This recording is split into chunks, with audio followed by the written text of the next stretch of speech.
नमस्कार, आप सभी का स्वागत है। प्रिय विद्यार्थियों, आज हम घनानंद के दो सवैये पढ़ने जा रहे हैं। ये दोनों सवैये हमारी पाठ्य पुस्तक अंतरा भाग 2 के काव्य खंड में संकलित हैं। पहले सवैये में कवि ने अपने संयोग और वियोग की स्थितियों का तुलनात्मक रूप प्रस्तुत किया है, जबकि दूसरे सवैये में कवि ने अपनी प्रेमिका सुजान के विपरीत व्यवहार के प्रति एक उपलम्ब प्रस्तुत किया है। तो आइए हम पढ़ते हैं उनका ये पहला सवैया। तब तो छवि पीवत जीवत है, अब सोचन लोचन जात जरे, हित तोष के तोष सुप्राण पले, बिल लात महा दुख दोष भरे। घनानंद मीत सुजान बिना, सब ही सुख साज समाज टरे, तब हार पहार से लागत है, अब आनी के बीच पहार पड़े।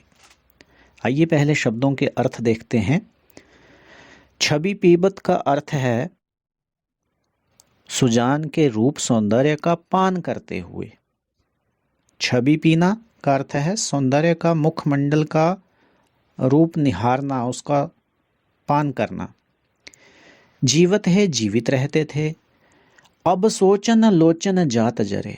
सोचन का है सोच का अर्थ है दुख पीड़ा। लोचन का अर्थ है आंखें। जात जरे, जलती जा रही हैं। तो पहली पंक्ति जो है आंखों के बारे में है।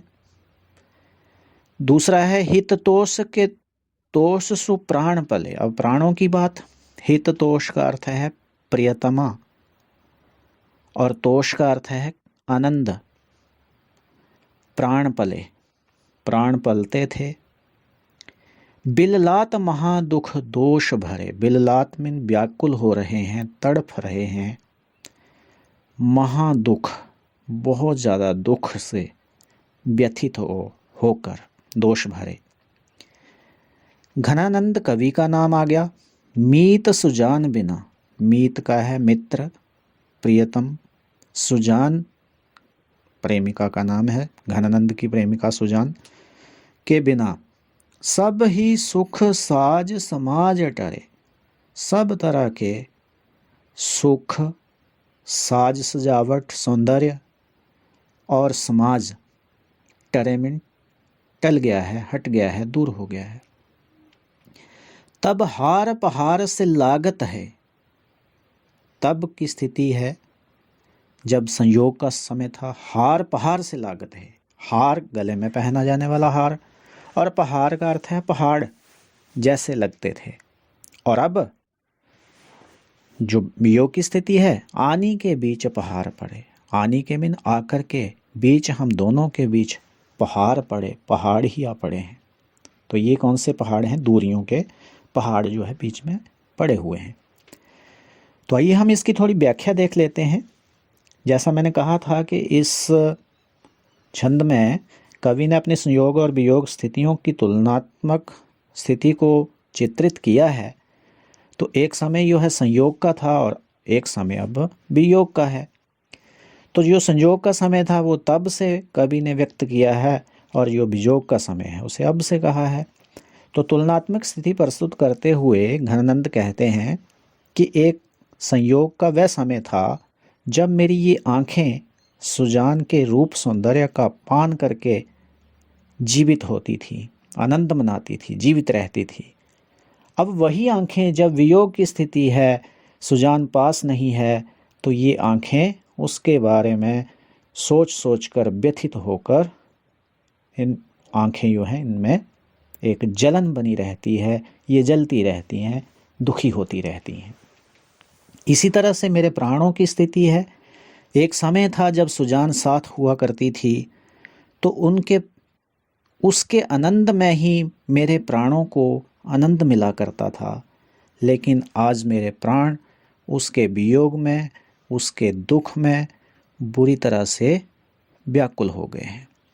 घनानंद जी कहते हैं कि मेरी स्थिति सुजान के बिना ऐसी दयनीय हो गई है कि उससे दूर होते ही मेरे जीवन में सुख, सौंदर्य और समाज का कोई भी, समाज का अर्थ है समूह, कोई भी व्यक्ति जो है उसका साथ मेरे पास नहीं रहा है। उससे, सुजान से विमुख होते ही, जैसे उससे दूर होते ही मेरे जीवन से सुख भी चला गया, सौंदर्य भी चला गया और किसी तरह का कोई किसी का साथ भी अब मुझे प्राप्त नहीं हो रहा। तब हार पहाड़ से लागत है।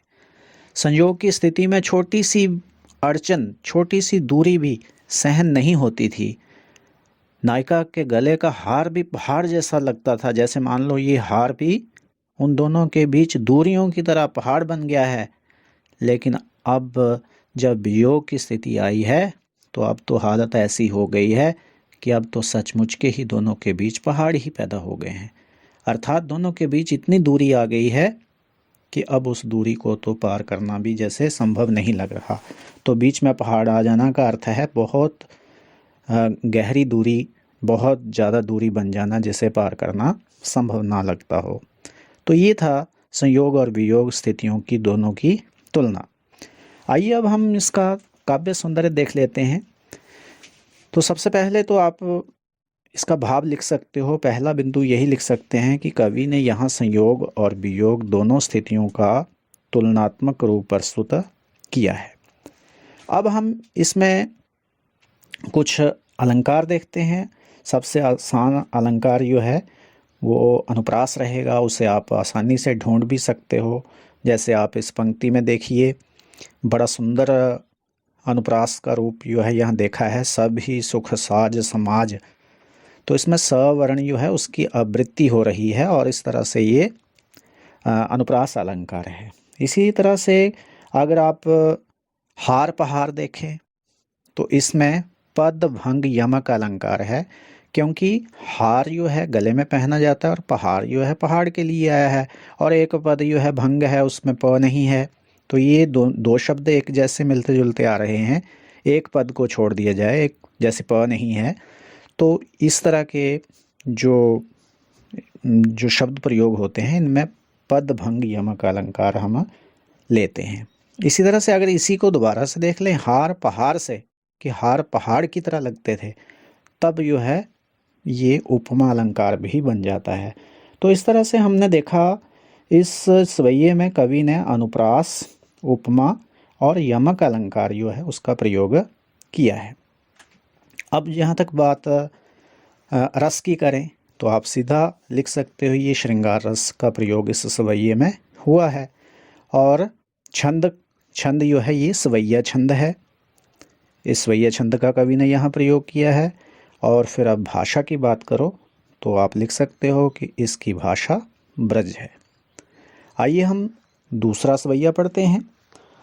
दूसरा सवैया है, पूरन प्रेम को मंत्र महापन, जामधि सोधि सुधारी है लेख्यो, ताही के चारु चरित्र विचित्र नियो पची के रचि राखी बिसेख्यो, ऐसो हियो हित पत्र पवित्र, जो आन कथा न कहूँ अब रेख्यो, सो घनानंद जान अजान, लोग टूक कियो पर वांची न देखियो।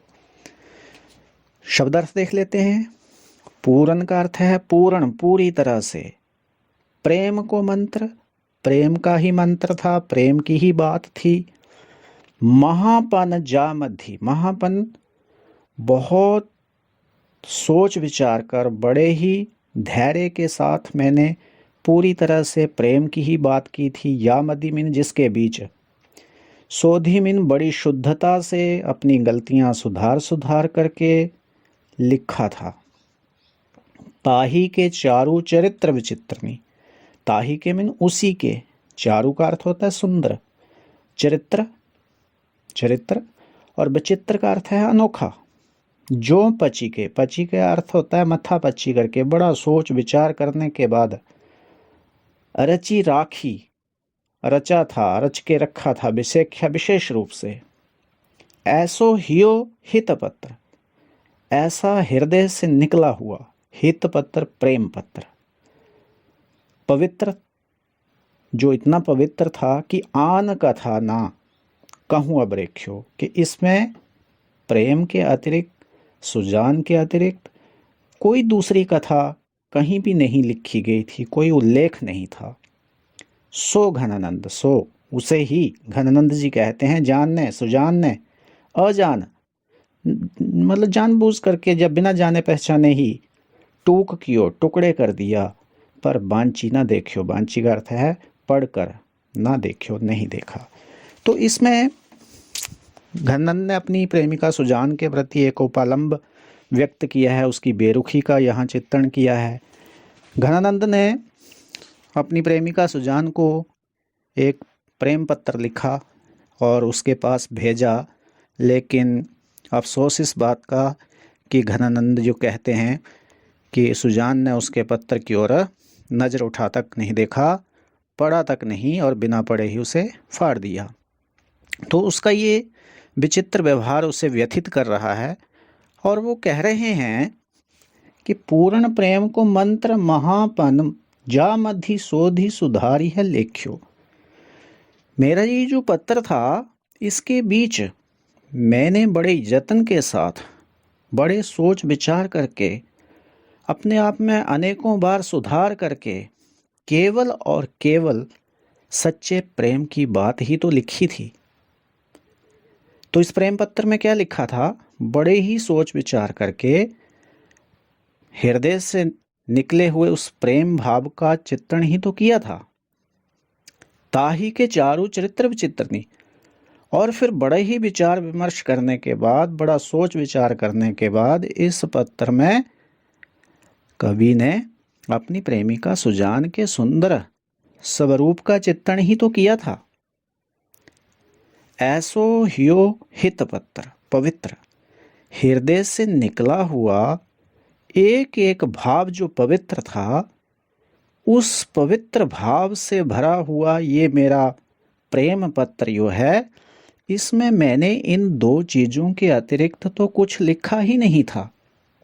कहने का भाव ये है कि या तो हृदय से निकले हुए प्रेम भाव का यह चित्रण था, या फिर सुजान के रूप सौंदर्य का चित्रण था। इसके अतिरिक्त तो मैंने इसमें कुछ और लिखा ही नहीं था। तो ये मेरे हृदय से निकले हुए पवित्र भावों से भरा हुआ पत्र था। लेकिन सुजान ने, घनानंद जी कहते हैं कि इसकी ओर जरा ध्यान ही नहीं दिया और ऐसे टुकड़े कर दिया, टुकड़े टुकड़े करके से फाड़ दिया, जैसे कि मानो वो कुछ जानती ही ना हो।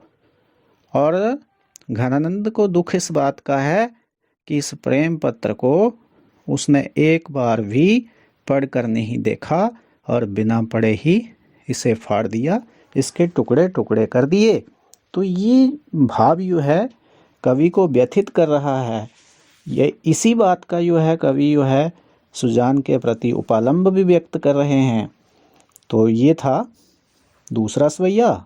आइए अब हम इसका काव्य सौंदर्य देखते हैं। तो सबसे पहले तो आप यही लिख सकते हो कि इस छंद में कवि ने अपनी प्रेमिका सुजान की निष्ठुरता का यथार्थ चित्रण किया है। दूसरा, कवि ने अपने निश्चल हृदय और प्रेम की पवित्रता का यहाँ चित्रण किया है। तीसरा, इसमें हम कोई अलंकार देख सकते हैं। अनुप्रास देखिए आप। अनुप्रास में मंत्र महा शोधी सुधारी, ये जो हैं यहाँ अनुप्रास है। इसी तरह से यदि अगर हम इसमें रस की बात करें तो ये भी योग श्रृंगार का यहाँ प्रयोग हुआ है। छंद जो है स्वैया छंद का प्रयोग हुआ है और इस छंद की जो भाषा है वो ब्रज भाषा है। तो ये थे हमारे घनानंद द्वारा रचित दो स्वैये। मैं आशा करता हूँ कि ये दोनों स्वैये आपको समझ आए होंगे और परीक्षा की दृष्टि से आपके लिए उपयोगी सिद्ध होंगे। ऐसी शुभकामना के साथ आप सभी का बहुत बहुत धन्यवाद।